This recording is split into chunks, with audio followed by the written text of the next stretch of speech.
So I watched this. Oh my goodness, my voice is going. I watched this video last night for the first time in years, and this is not the Incredible Hulk. This is the Hulk, or just Hulk. This is on the Steelbook limited edition. This is the one that had the cartoon, and perfect for the Hulk, actually, perfect for this Ang Lee movie. It's just called Hulk, not the Hulk or the Incredible Hulk, just Hulk. Let's look at the Steelbook. Yeah, it starred Eric Bana, and Jennifer Connelly, Sam Elliott. Nick Nolte was the father, David Banner. They messed around with the origin a little bit, but I liked it. It's more psychological, more deep than the Incredible Hulk. Has probably less action, and the Hulk doesn't come in until about 45 minutes, but I liked it. I didn't remember liking it this much when I first saw it. In fact, when I first saw it, I was disappointed by it. I thought it was boring, which is not a word I like to use for movies, because it doesn't say a lot.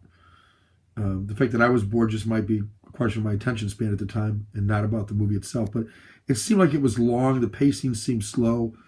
It didn't introduce the Hulk until, like I say, 45 minutes into the film.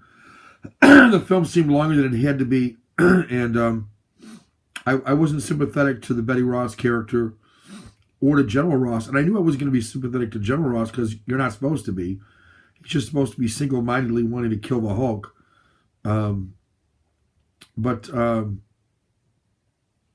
Yeah, this is it's a better movie than I thought.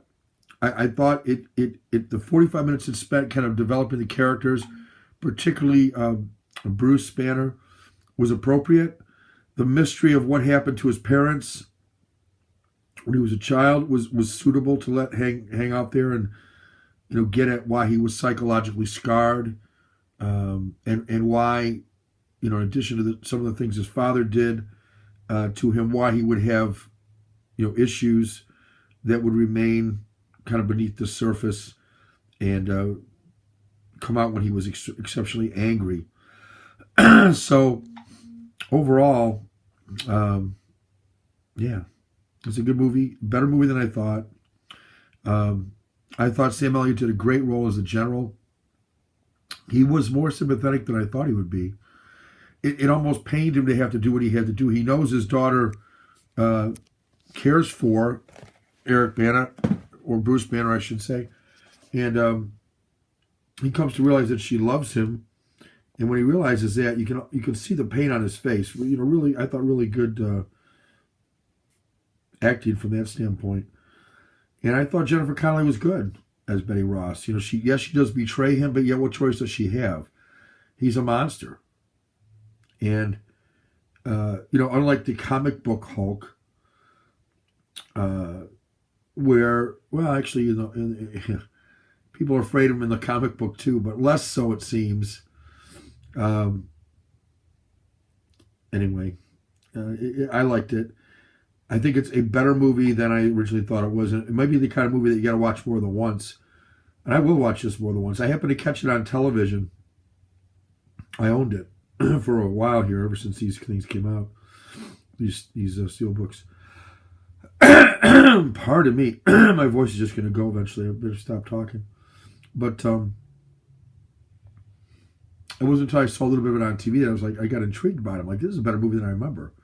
So I wanted to watch the whole thing, and I did, even the parts I saw on the television the night before, and really thought it was a pretty good movie. So it's not a 10 by any means. It's certainly not the best Marvel movie I've seen, but it's by far not the worst. And I know there are going to be some detractors out there who say this movie sucks and is boring and this and that, but I'm telling you guys, rewatch it if you haven't seen it in a while.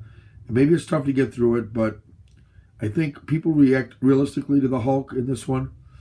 There are some good scenes in it. I thought Eric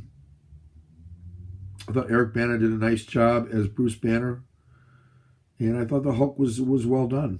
I mean, the actual creature of the Hulk was well done. He's not a superhero; he's a creature, and it's like Godzilla.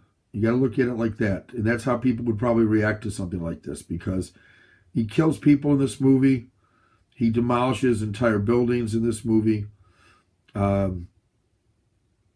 much as we'd like to see the Hulk live, we also know that deep down the army would be on his butt. He's not Captain America. He's not even Spider-Man, for God's sakes. He's the Hulk. And as such, he is pure fury and anger personified. And somewhat out of control while he's the Hulk.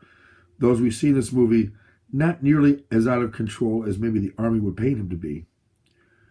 So, you got to wonder, could he be redeemed? Would there be a chance, given the right situations, could he be redeemed? Possibly. Possibly.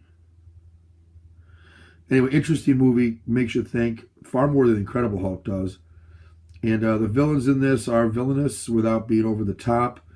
The Abomination in the second one, in the Incredible Hulk. I don't know. I didn't really care for that. I guess it depends on how you look at it, I suppose. It was a suitable foe, but from a strength standpoint, but I don't know. All right, guys, that's it for now. Hulk Limited Edition, the Ang Lee version. Ang Lee got a bad rap, and this movie got a bad rap. It's a lot better than I remembered. Again, not the top of the Marvel franchise by any chance, but not the bottom either. Certainly better than Daredevil, in my opinion. Better than some of the Spider-Man movies that I've seen, especially 3. That's my son's favorite. Spider-Man 3 I was not a big fan of. Just too corny. Nothing corny about this one. Nothing fun about this one either. So maybe that's what's missing, the fun element. This was a dark, dark movie. This was not a lightly, Hulk smash puny human type of thing. Although I think that gets said in the movie at some point, but it's not. There's no real humor like there was in the Avengers Hulk. But I don't want there to be, quite frankly. The Hulk was not ever meant, in my mind, to be humorous. But